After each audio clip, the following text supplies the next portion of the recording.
Hey everybody, welcome back to AEVA Technologies YouTube channel. I hope you're all doing well. Today we are going to dive into a little bit of a different topic. Usually we keep on AI news and things like that, but this is a tech show, so we do cross over into other sectors a little bit. Listen, before we dive into it, make sure you give us a like, subscribe. Really appreciate the support. And Will, what's the topic of discussion today? What news article I can't get my words out, grabbed you? Indeed. Every morning we scroll through quite a few news articles. Over the day we might have heard of something or, seen it online, or sometimes we haven't, and in which case we go search. And this is one of those headlines. We're looking for something AI related because that's what we primarily like to talk about. But this one grabbed my eye, and it grabbed my eye because it's a topic that I'm interested in, and I know that Ben is very interested in it and has been for a lot longer than I have as well. So I thought this would be an interesting one to talk about. Again, I think as we do more of these, I was saying to Ben before we hit record, one of the things that I think is coming out in the wash a little bit with these videos is that the article tends to be, unless it's a humongous piece of news, the article seems to be a bit of a segue into a wider topic, and I think this one is going to be no less. This one is so short that I'm going to read. I'll try and read the majority of it to you, and it's titled "Stripe enlists a who's who, including Anthropic, OpenAI, and Paradigm, to build a new blockchain." Yes, a brand new blockchain, not on top of anything else. A brand new blockchain. Stripe is funding a new blockchain company called Tempo. Co-founder CEO Patrick Collison announced on Thursday, Tempo is aimed at high-volume processing of stablecoins. That's an interesting detail. Coins that help reduce crypto's notorious volatility because they are pegged to a stable asset like the US dollar. That's not surprising, given that Stripe's acquired stablecoin company Bridge. So they've been making moves a little bit into the crypto market. What is surprising is the eye-popping list of companies Stripe has enlisted, including Anthropic, Coupang, I don't know how to pronounce that one. A bank, DoorDash, Lead Bank, Mercury, Nubank, OpenAI, Revolut, Shopify, a bunch of companies. So if the blockchain works well, these design partners should be queued up to use it or offer it for everything from agentic payments to remittances. I'll stop reading there. I think this is a segue to a very interesting conversation. I've already got lots of things in my head to talk about, including the similarities to when Meta tried to do this back a long time ago with their Libra coin, to asking why is Stripe getting into the stablecoin market, to what this means for the wider crypto market. I think it's probably worth kicking it off with you, Ben. Obviously, you'll have some thoughts as well, and then I'll circle back. Just briefly, I think it makes a lot of sense. Ultimately, Stripe provide infrastructure for payments. So when you think of it in those simple terms, it makes sense for them to offer this type of infrastructure. The other thing is, it's the opportunity, isn't it? I was just quickly looking, and I think the market cap at the moment for stablecoins is something in the region of sort of 230 to 280 billion dollars, and the potential opportunity is something like 3.7 trillion by 2030. So there is obviously a massive opportunity for anyone in the stablecoin space. We've seen with Tether, how profitable that business is. I think it's probably one of the most profitable businesses that's ever been created. They've probably got a headcount of, I don't know what the headcount is, but not a huge number, probably under 100 people. Maybe I'm completely way off there, but relatively low compared to the size of their operations and the size of their business. So there's a huge growth opportunity, huge amount of money that could be made. And from that perspective, I guess it makes complete sense. Anyone with, who has that opportunity to get into stablecoins can see that, and they'll be, they want a share of that. I guess the question really moves on to what does it mean for the rest of us? What does it mean for the public? What does it mean for adoption? I think what's potentially sort of not spoken about as much is the CBDCs, centralized digital currencies, that there was all the talk of nation states introducing their own CBDCs. Of course, the EU is still looking to do that. America's not, and I think obviously the concern with CBDCs is centralization, government control, and all that type of thing. What we're not hearing so much is the chatter about these still centralized digital stablecoins having that type of control as well, because no doubt about it, that will be within that whole infrastructure. I'm certain of it. So I don't know, that's my sort of just a real brief overview and take on it. How about you, Will? It's an interesting one. I think as I said, there's several questions for me. The biggest one is, why is Stripe doing this? And there is, if you Google Tempo and you search around some of the media that's already been released, there's not a whole lot about it, other than there's this new blockchain coming with a huge roster of companies backing it. Even the article was 3 paragraphs, 1 paragraph just being a list of companies. So there's very little details. So the biggest question for me is why? Why is Stripe doing this? Money. I know, obviously, yeah, exactly. So what's the benefit for a user as well? That's another big question. Why should I use this Tempo blockchain over another probably more reputable stablecoin network like Tether on whatever blockchain you want to use, or USDC, which has an awful lot of backing with the federal government if you want something that's a little bit more compliant, if you like. I'm always quite crypto skeptical. I really love the technology, and I think that blockchain has a big place in the future, but I'm always quite skeptical about why do we need a stablecoin network from Stripe? That's my initial thought. Again, anytime it's sort of brought under centralization, it makes you just wonder why. Maybe I'm overly skeptical. No, I think it's right to be skeptical, to be honest with you, because anything centralized has an inherent risk. I mean, we talked about it the other day on one of the previous shows about the future potentially should be decentralized crypto, DEXs, governance, all these types of things. And I think whenever you have a centralized entity, there's that inherent risk. Yeah, I mean, again, we don't know under the hood, really, who's funding it, why, ultimately why one suspects it's financial, but are there other reasons? I noticed they're teaming up with Shopify. So again, anyone selling things using Shopify, every transaction will be able to be traced. In the UK, they're already talking about, tracking any side hustle that anyone has with, if you're selling, I can't remember the name of the website, but, Vinted. selling your secondhand items on Vinted, or you make something small as a hobby, as a craft, that, they're going to go after you and track every single pound that you make. So yeah, I'm a little bit skeptical in that sense, because I think any centralization has that ability, and we know it's going that way. So I think the more ecosystems that can be created which are decentralized, I think that's got to be the future. I wonder if there's, for humanity, really. Yeah, I wonder if there's motive for like borderlessness and new payment. Now, obviously, this is what I mean. There's just a lot of questions behind what's happening, because there's Stripe already does borderless payments. It does currency conversion. I guess this is a standard currency that everybody could use around the world. It's pegged to the US dollar, but it's its own standalone token that's worth the same everywhere you use it. And I guess that hopefully it would be easier to access than so for example, if you live in a state like Zimbabwe or something where the currency is the native currency is very weak, a lot of people use US dollars. So I wonder but it's quite hard to get them, right, because it's not the native currency of Zimbabwe.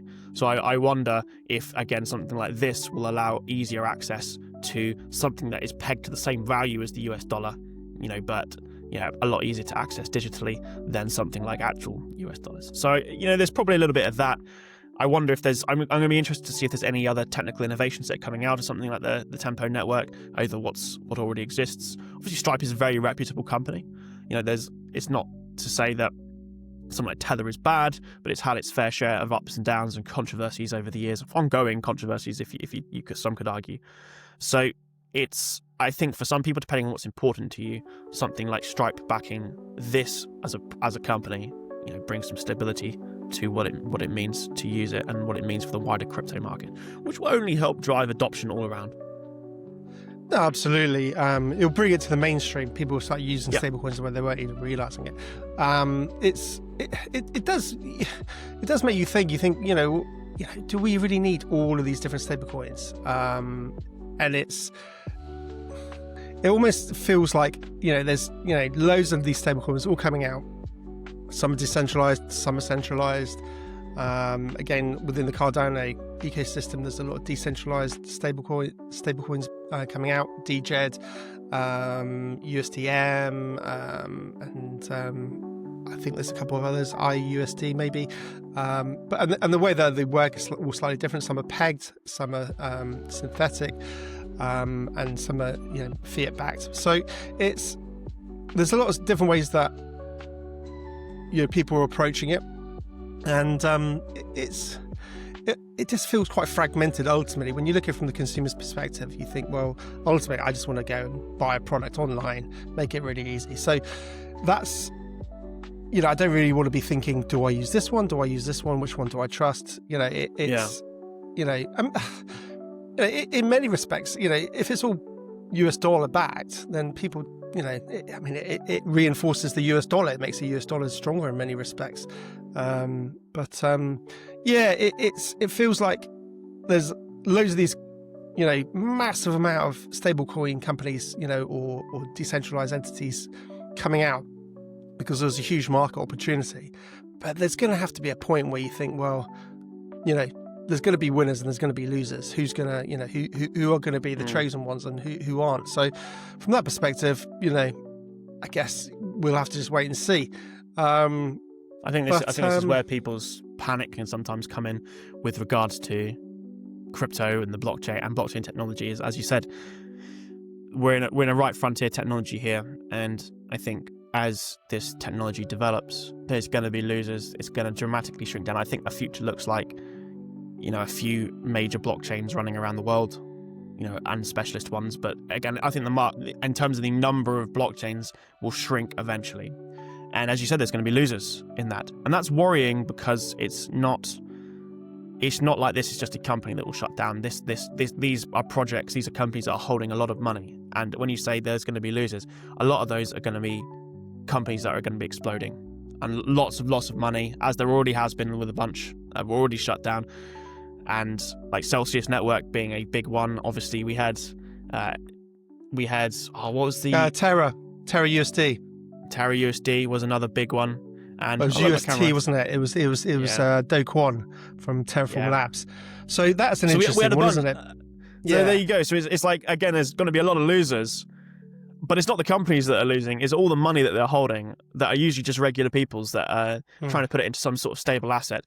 So again, I think in circle it back to Stripe building out a network, it does bring some credibility and hopefully some safety to people's minds on this kind of thing.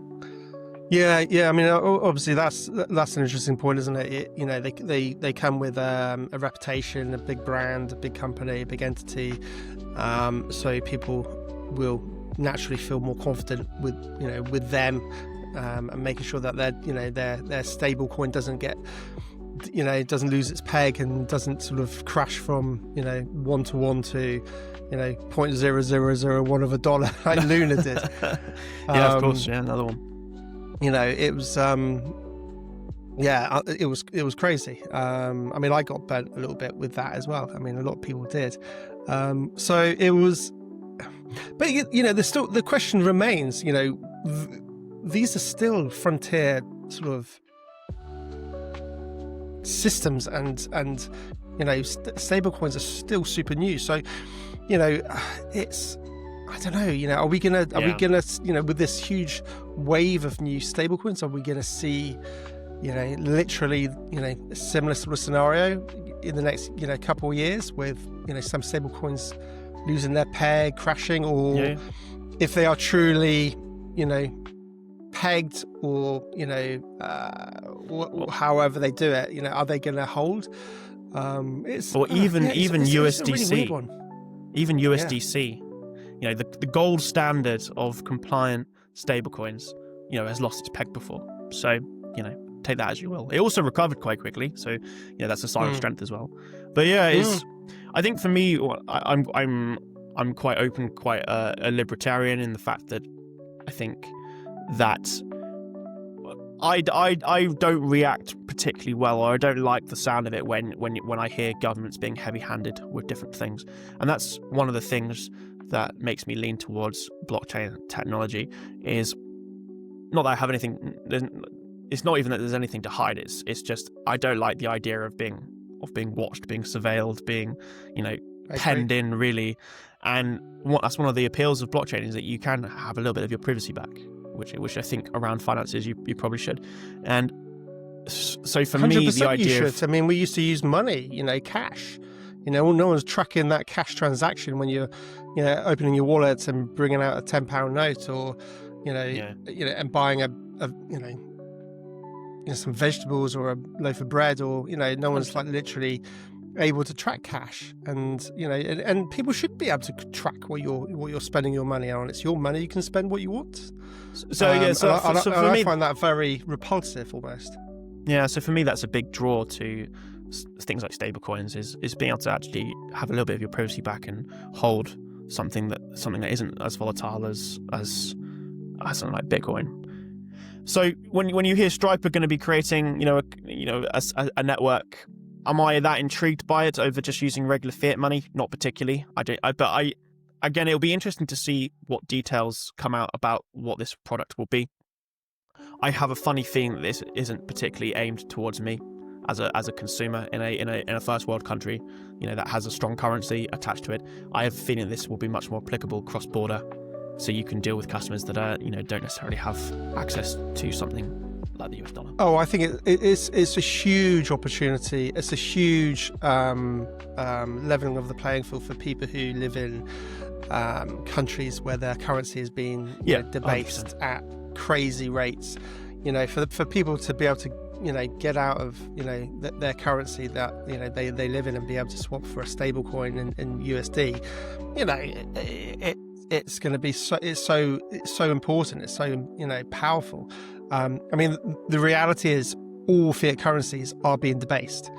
It's just that the US dollar is the strongest one. So, if we're going to see a currency collapse, we'll see all the others collapse first, and the US dollar will be the last man standing, no doubt. Yeah. The weaker ones will collapse first, followed by, in the end, the USD. But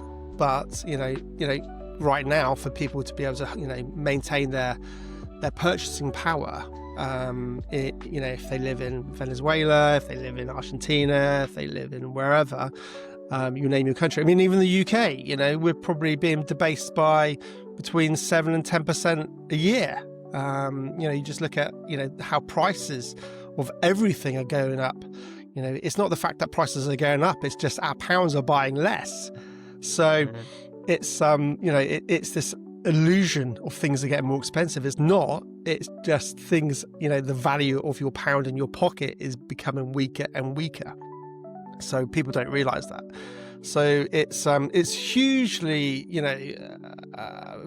valuable to have stable coins, in many ways, from, being able to preserve value, to be able to, move out from volatile assets like you touched on, from Bitcoin, and say, right, actually, I want to, maybe lock in some gains. I want to hold it in a stable coin, fantastic for a period of time. And then maybe you want to come back into the market again. That's a whole nother topic. But, for me, I think it also, there's another interesting question, just slightly, not off topic, but off the whole premise of maintaining and storing value, is really how America haven't gone down the centralized digital currency route of, creating a CBDC. So I think that was really interesting a little while back, where they, where the whole talk was about nation states. They're going to be wanting to, have their own CBDC, and obviously in Europe they're looking at that very, very hard, and they're working towards it.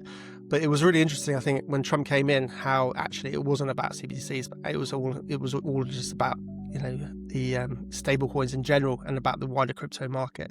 So they're obviously backing any stable coin that supports the US dollar. So I think that was quite an interesting take. Yeah, and whether they can and will still get their, I guess, surveillance built into the centralized ones, that's something to be aware of and consider when you're using stable coins, because again, this is it. I was going to say, Stripe has to report to the SEC, has to report to any government that it works within. So of course, 100%, they're going to be highly given likely any that information. any transaction, exactly, it's highly likely any transaction that happens on the Tempo network will be reported as well. So again, I don't think this is probably a product for you to use if you care about privacy, because I don't think you'll have any. But again, for stability, I think that's an interesting thing. I think last point, which from me, or last question I have to put out to you as well, is it's very interesting to always see the roster of companies that they are bringing under sort of the company to help work with them. And obviously your usual ones are in there, like Visa and Shopify. Those all make sense. Big, massive tech companies that have massive stakes in payments anyway. But two interesting ones that were there was Anthropic and OpenAI. I mean, that is an interesting one. Why do you think two of the leading frontier labs in the US need to be part of a stablecoin network being developed by Stripe? I don't have an answer, actually, to be honest with you. That's why I'm literally putting it out. See if you ever think, as you talk, I'll see if I think too. Well, I think ultimately AI is going to take over the world in terms of the way, so much in society is done. So whether it's work, jobs, and then if you think about the trajectory, you move on to robotics, and what have you. But even we've got agents that are just working on your computer, but they all need to be paid in some sort of capacity. They're going to have some sort of payment mechanism. So the way I see it is, these AIs, it's going to be integrating stable coins within AI and payment mechanisms within AI, because the payment rails aren't going to work for one agent paying another agent. It's not going to, they're not, those payment rails aren't going to work. So those payment rails are going to have to be built within, blockchain and AI. And I think that's where that overlap and that's where it sits, if that makes sense. I think it's a really interesting point, and I think that it's very true. We are still running on payment networks that are decades old, and were designed for arguably a completely different world to what they're running in now. I think a big part of what's happening here is there is a shift in recreating payment networks, new ones that suit the world of today, not the ones from 30 years ago, running in the 90s and things. I think there's a big part of that, that's happening too, is we're moving away from old technology into the new technology. And blockchain is an amazing technology for keeping track of and ledgering transactions. I mean, it's the best way to do it in the world. So sometimes maybe there is that attachment when you think cryptocurrency and blockchain. A lot of people think Bitcoin, privacy, anonymous, crime, whatever's been pegged to it over the last 10 years. And there is that attachment that blockchain doesn't necessarily mean what it did as well. Blockchain is a data store. It's a technology for ledgering information in an immutable way. It can be used for loads of things other than just currency. Anything where you need that sort of mutability in it. It's a data store. So it just so happens that you can use it to build new payment networks. It doesn't mean it has anything to do with what Bitcoin stands for or what Ethereum or any other of the traditional crypto market stands for. It doesn't have to have anything to do with it. It's just a really great technology for ledgering transactions. So I think, it's really easy to read into it. It might just be as simple as that. It can lead to a lot of speculation, can't it? No, absolutely, and I think for the audience who may be sort of a bit more new to the technology sector and the space. I mean, if you think about the transaction of value right now, I provide a service, say to you, and we have a financial transaction that is either through a bank or through cash.